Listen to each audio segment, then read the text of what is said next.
Objectives of lab biosecurity, वो laboratories जो risk group 3 और 4 से डील कर रही हैं, they mainly design biosecurity objectives. The first lab biosecurity objective is to design a safety agenda, which is not only safe for the environment, but it also prevent the spread of pathogens to the human beings, animals and plants. Thus, it ensures the containment of infectious materials. इसके लिए responsibility बहुत ज़्यादा बढ़ जाती है lab investigators पे, biosecurity officers पे, that they must look at the biosecurity system of the lab on routine basis. For that, there must be spaces between the bench work. Gloves should be available on each bench. Each worker should wear lab coats, and other sanitation systems should be improved.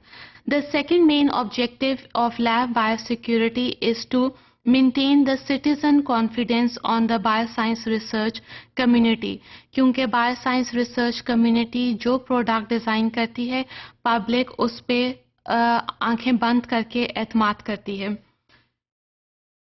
Now, for example, you have designed a product in the lab that is very useful if we market it.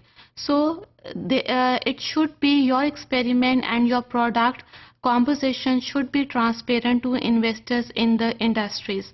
So this not only protect the valuable research, but it is also commercially very important. Commercially for you, for the organization, and also for the economy of any country.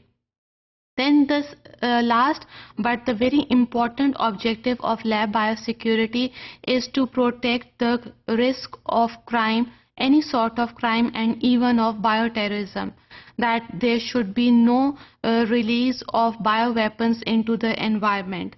For that, there must be proper transport guidelines available by IATA or by World Health Organization. So if the nation has not its own transport guidelines, then they can follow the international guidelines for the transport of infectious materials.